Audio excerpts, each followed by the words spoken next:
Bonjour. En économie, les échanges commerciaux entre le Cameroun et la Turquie se portent bien et pour améliorer la qualité dans les échanges, la ville de Douala sévit de cadre aux différents opérateurs économiques de poser les bases équitables pour un marché commun. Voilà pour le sommaire.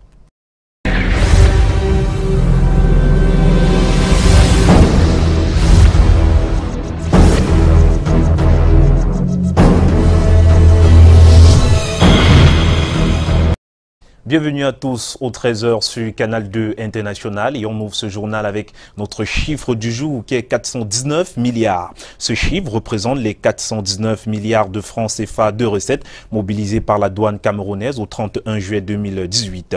Comparé au premier trimestre 2018, l'on note une amélioration des recettes du secteur qui se chiffrait à 148,6 milliards de francs CFA contre 144,3 milliards en fin mars 2017, ce qui représente une hausse de 4,3 milliards plus 3% en glissement annuel. Rappelons que l'objectif assigné aux douanes au cours de l'exercice 2018 est de collecter 800 milliards de francs CFA. Et une autre dans ce journal, on en parlait d'ailleurs tout à l'heure, le Cameroun aura bientôt sa propre usine de fabrication de bouteilles de gaz en matière composite. La pose de la première pierre a lieu ce jour à Koloman, voilà, dans l'arrondissement de Bangomo, voilà, département de la Mefou et Akono, région du centre, et sera présidé par Ernest Gwaboubou, ministre des Mines et de l'Énergie, du Développement technologique. Nous y reviendrons. Améliorer les échanges commerciaux, on en parlait tout à l'heure en titre, effectivement, et par ricochet, l'économie du pays, tel était l'objectif de la rencontre B2B entre les opérateurs turcs et les hommes d'affaires camerounais, un échange qui a permis de voir et d'apprécier l'offre turque dans plusieurs secteurs, tels la construction, l'élevage et bien d'autres. Charles Robert Itok et Thierry Nana. Agriculture, construction et matériaux, construction cosmétique, industrie des produits d'aluminium, textile, vêtements et chaussures, autant de secteurs d'activité qui ouvrent leurs portes aux opérateurs économiques camerounais. Occasion entre Turcs et Camerounais, non seulement de se découvrir, mais aussi de nouer des partenariats d'affaires fructueux. Et nous sommes là pour rencontrer ces hommes d'affaires, pour voir quelles sont les opportunités qui peuvent nous apporter dans le secteur de l'entrepreneuriat. Et ce secteur qui est un secteur innovateur, un secteur intéressant pour les jeunes au Cameroun. Comme vous le savez, les Turcs excellent dans la construction. Nous sommes là pour explorer avec nos partenaires et amis turcs toutes ces possibilités, toutes ces opportunités. La rencontre B2B entre la délégation d'hommes d'affaires turcs et camerounais vient non seulement renforcer les liens commerciaux, mais aussi économiques entre les deux nations. Nous sommes ici avec 23 entreprises qui représentent plusieurs secteurs d'industrie en Turquie. Nous avons ici des gens qui veulent vendre leurs produits, mais aussi qui veulent acheter des produits du Cameroun. Donc nous sommes là pour renforcer les liens commerciaux et plus tard économiques des deux pays. Les échanges qui vont durer 24 heures sont une aubaine pour les opérateurs économiques camerounais d'explorer de nouveaux horizons.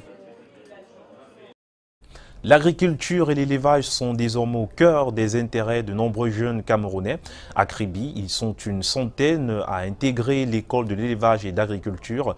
Pour ces jeunes filles et garçons, l'objectif est de faire de l'agriculture et de l'élevage leur métier de demain. Vanessa Melakamdem et Moussa Takou. Les métiers de l'agriculture de seconde génération intéressent de plus en plus les jeunes de la ville de Kribi. Une quarantaine de personnes viennent d'entamer une formation au centre d'incubation de Mbéré, une première cuvée baptisée Promotion Antoine Bissaga du nom du préfet du département de l'Océan.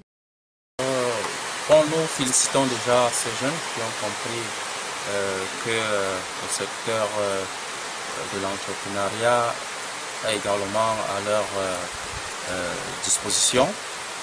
Ils ont également compris que le gouvernement s'attelle tant bien que mal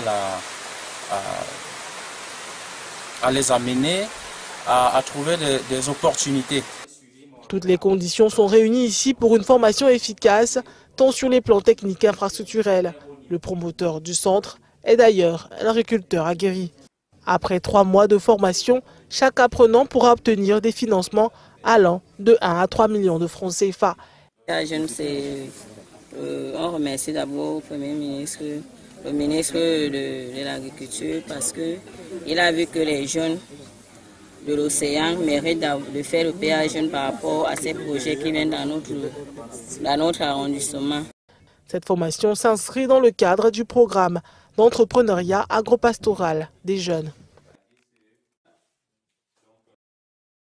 Le Social Democratic Front reste ouvert à une idée de coalition avec d'autres formations politiques de l'opposition pour l'élection du 7 octobre prochain. Seulement Joshua Oshi, le candidat de cette formation politique pour la présidentielle, pose des préalables à la réalisation de ce projet. Le parti de la Balance a présenté son QG de campagne hier mercredi à Douala. Revenons sur cet élément avec Patrick Wanda et Stéphane Binak. Le quartier général du Social Democratic Front est désormais connu des hommes de médias. Au cours de cette rencontre, le candidat Joshua Oshi a donné quelques éclaircies au sujet de sa coalition avec les autres partis de l'opposition. J'ai eu un mandat d'un congrès extraordinaire pour représenter un parti politique. Je ne suis pas le candidat issu d'une imagination personnelle. Je porte un projet, je porte une responsabilité. Et donc, le fait de devoir soutenir un autre candidat doit être en phase avec le parti. Et qui dit le parti dit un congrès. Pour qu'une coalition soit possible, elle doit être l'émanation d'un consensus bien défini. Et ceci dépend de quelques critères. Il n'est nullement question d'absorber les autres candidats. Il n'est nullement question de... de pousser les autres candidats dans un coin, mais plutôt de coaliser, c'est-à-dire, si on est deux, d'aller en tandem vers cette victoire-là. Le candidat à la présidentielle d'octobre prochain a également précisé sa volonté de former des scrutateurs et d'enregistrer des bénévoles pour l'échéance à venir. Recruter les bénévoles et déployer ces bénévoles sur le terrain pour aider les militants et les adhérents du parti dans l'action de campagne. Nous sommes assez heureux aujourd'hui que nous avons pu recruter à ce jour près de 30 000 bénévoles sur toute l'étendue du territoire. Nous avons à peu près 25 000 bureaux de vote et nous pensons aujourd'hui déjà d'avoir un total à peu près de 48 000 scrutateurs prêts. Et nous sommes en train de travailler pour pouvoir doubler le nombre de scrutateurs pour chaque bureau de vote. Donc nous sommes assez confiants sur cet exercice-là. La seconde partie de ce journal, c'est à Yaoundé, où nous allons tout de suite nous rendre pour retrouver Delphine Fonkouteni. Bon après-midi à vous, Delphine.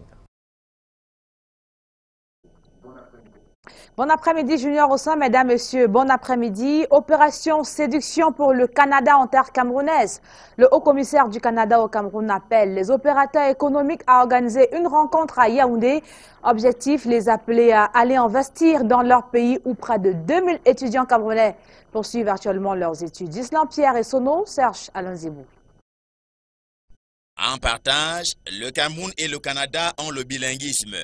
Il fait partie des fondements d'une coopération bilatérale qui court depuis 1962.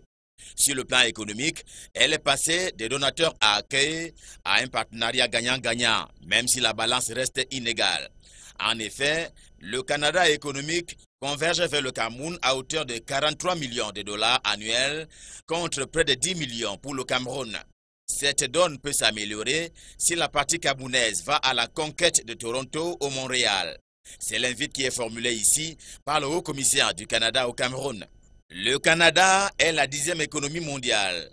L'agriculture et l'élevage, mais aussi la manufacture, les transports et l'industrie font de ce pays un géant auprès de qui le Cameroun peut se développer davantage. Pour mémoire, les deux pays ont signé depuis 2014 un accord de promotion d'investissement et un autre sur le transport aérien en 2017. Reparlons de la célébration de la montée de Marie au ciel dans ce journal. L'Assomption a permis à nombreux fidèles de la paroisse Marie Médiatrice d'Etoudi ici à Yaoundé de marquer officiellement leur entrée dans l'église à travers les sacrements de baptême et de confirmation.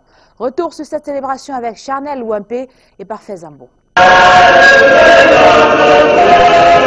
petits-enfants en route pour recevoir le Saint-Sacrement du Christ. Plusieurs enfants de la paroisse Marie Médiatrice d'Etoudi ont reçu ce 15 août, jour d'Assomption, le corps du Christ, en signe de leur alliance avec Dieu. Par le sacrement de baptême, les enfants que vous présentez vont recevoir de l'amour de Dieu une vie nouvelle. Ils vont naître de l'eau et de l'Esprit Saint.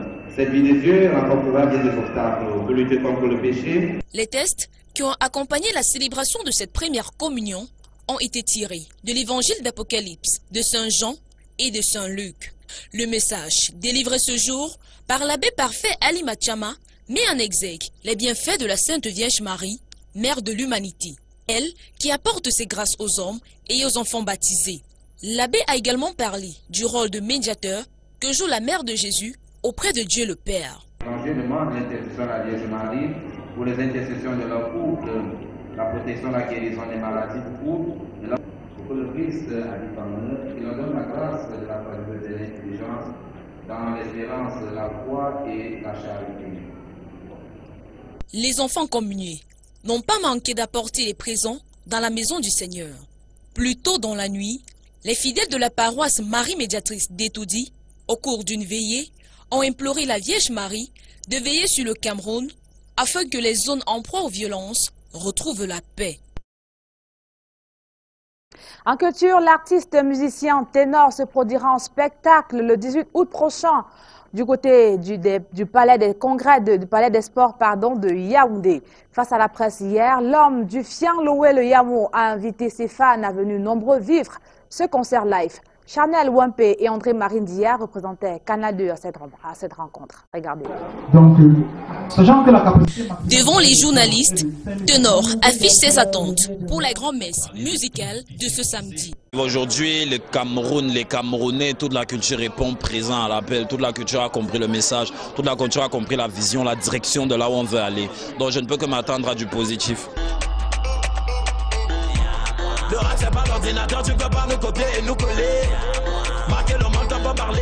Thierry Ayamengoumou, de son vrai nom, a appelé à l'occasion les jeunes à valoriser la culture camerounaise. L'auteur du titre à succès, Kabangondo, sera accompagné sur scène de nombreux artistes, à l'instar de Kossi, Blaise B, Petit Malo et Young Megan, pour ne citer que cela. C'est Young Megan, c'est une jeune rappeuse. Vous allez véritablement la découvrir. J'ai hâte de vous voir. Je suis vraiment excitée de partager mon énergie avec vous. C'est la première fois que je viens au Cameroun pour un concert aussi géant. Et j'ai juste hâte en fait. Les tickets d'accès sont disponibles dans tous les points PMUC. Tafi, le manager des ténors, annonce qu'il y aura un after show après le concert à l'OG Club de Yaoundé.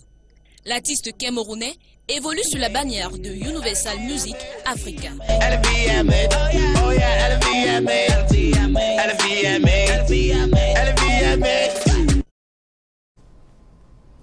Et dans le même chapitre, les valeurs culturelles Eton, Manguissa et Bachenga dévoilées au public. C'est à l'occasion de la 3e édition du festival Leké qui s'est tenue sous le thème « Chef traditionnel garant des traditions et de la paix sociale ».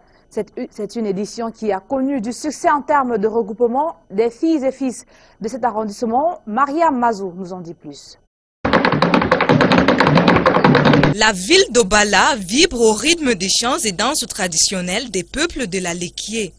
Rendu en sa 3e édition, le festival Lekié a réuni non seulement tous les fils et filles de la Lekié, mais aussi certains membres du gouvernement comme le ministre des Arts et de la Culture. Désormais, fils adoptif de la Lekié, à la faveur d'une haute ordonnance du Conseil supérieur des chefs de la Lekié, je vous dis,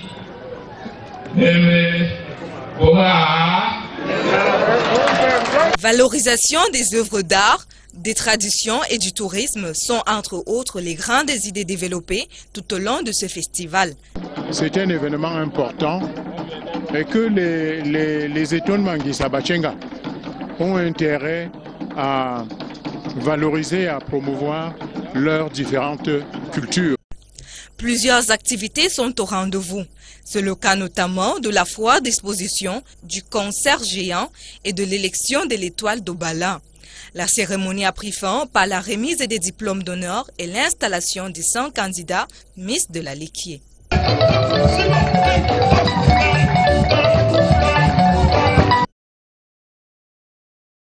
En sport, le Cameroun gagne 2 places dans le classement FIFA du mois d'août.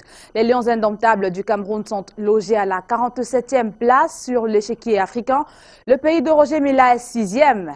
La Tunisie et le Sénégal, 24e, arrivent en tête de liste. Le Comore, prochain adversaire des Lions indomptables dans le cadre des éliminatoires de la Coupe d'Afrique des Nations 2019, occupe le 149e rang mondial.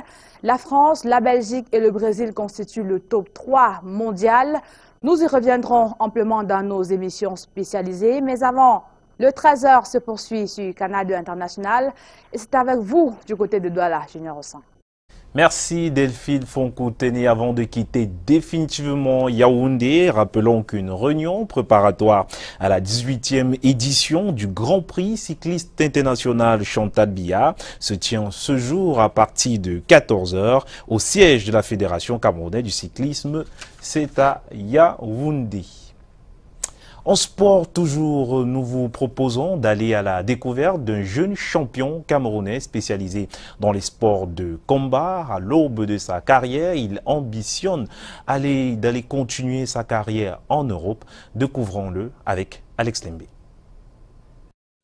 Ici, une phase de jeu de la finale du tournoi dénommé Laurent Gbagbo Charles Blé Goudé pour la paix. 36 équipes des différents villages de la localité de Guibérois en Côte d'Ivoire ont rivalisé d'adresse au cours d'un championnat âprement.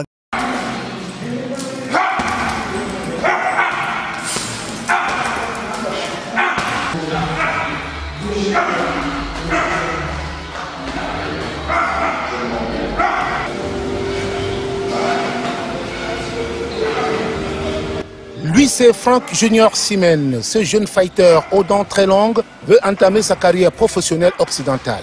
Après avoir passé en revue tous les meilleurs de sa catégorie en kickboxing, full contact et autres, il a décidé de s'expatrier. J'ai commencé par le free fight, qui est la lutte libre. J'ai évolué ensuite dans le kickboxing et le full contact. J'ai participé à des galas internationaux, qui est le K1, le Muay Thai, le kickboxing, full contact. Originaire de l'Ouest Cameroun, ce jeune boxeur de 26 ans débute véritablement le sport de combat en 2015 sous la houlette de Maître Fritz Ntepe. En très peu de temps, ses résultats feront de lui un véritable champion. 4 fois champion du Cameroun en kickboxing et full contact, 2 fois champion d'Afrique dans les mêmes disciplines. En ce moment, je fais dans la boxe anglaise et le free fight. Et je suis à la recherche d'un manager qui va me faire évoluer dans le plan international.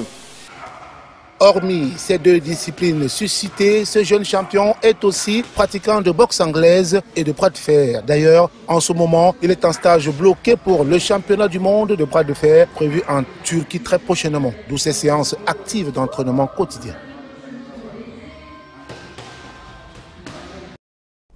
Football à présent, la finale du tournoi Laurent Gbagbo et Charles Blé Goudé en Côte d'Ivoire pour la paix s'est joué sous forte acclamation. Ce tournoi qui a rassemblé 36 équipes venues de plusieurs localités du pays a permis aux fils et filles de la Côte d'Ivoire de rester unis. Patrick Guana, notre stagiaire, et Guy Fosso. Ici, une phase de jeu de la finale du tournoi dénommé Laurent Gbagbo Charles Blé Goudé pour la paix. 36 équipes des différents villages de la localité de Guibérois en Côte d'Ivoire ont rivalisé d'adresse au cours d'un championnat âprement disputé et surtout très couru. Le tournoi de la paix, parce que c'est d'abord la graine du parti que je dirige aujourd'hui, la démocratie pour la liberté et la cohésion, en abrégé la DLC. Et nous disons qu'aujourd'hui, il faut que la Côte d'Ivoire, qu'elle veuille ou pas, se réconcilie avec elle-même, que les fils et les filles de ce pays s'asseyent et discutent. C'est pour cette raison que nous avons donc initié le tournoi Laurent Gbagbo et Charles Blé Goudé pour la paix, pour signifier aux yeux du monde que ces deux personnes sont bel et bien des enfants de ce pays, c'est-à-dire la Côte d'Ivoire, et ce qui les anime au premier plan, c'est la paix. Pour cette première édition, la finale du tournoi mettait aux prises Sandiao contre Crisérao. C'est au tir au but que les deux équipes se sont séparées avec la victoire de Crisérao, 5-3. Le vainqueur du tournoi a reçu la rondelette somme de 300 000 francs, un jet de maillot et un trophée. Le perdant, quant à lui, s'en sort avec la somme de 200 000 francs. Le multipartisme est à la base la paix. Le second a pris sur lui-même de sillonner la Côte d'Ivoire pour annoncer la paix, pour dire aux Ivoiriens que nous devons nous asseoir et discuter. On a appelé ça la caravane de la paix. Je vais parler de Charles Blé Goudé qui l'a fait.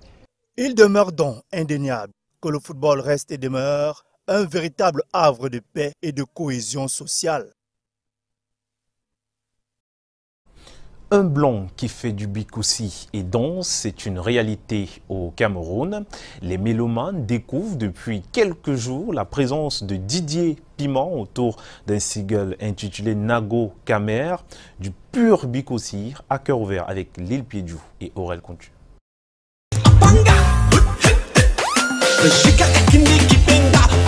Il est peut-être nouveau sur la scène musicale camerounaise, mais il traîne derrière lui plus de 1000 scènes à travers le monde sous d'autres pseudonymes. Lui, c'est DJ Petit Piment.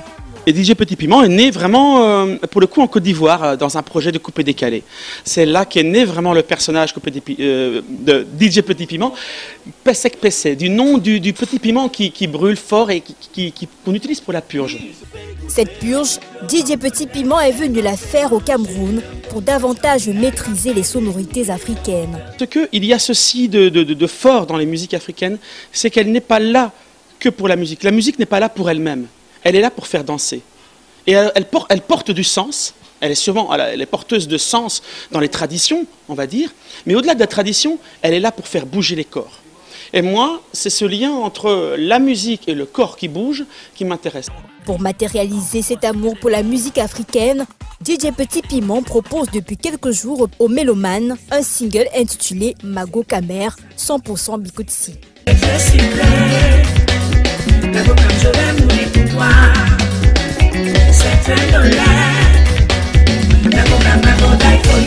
Pour arriver à de tels résultats, ce percussionniste et arrangeur à la base a bénéficié d'un bon coaching. Lolita Labaronne m'a fait rencontrer Adolphe Kumbaboy, qui est un très grand arrangeur à Paris. On a travaillé ensemble et quand je dis travailler, j'en ai sué. Pourtant, je suis percussionniste à la base, donc, mais là vraiment c'est c'est vraiment c'est des claves. Moi la clave je la connaissais mais à l'envers. Je faisais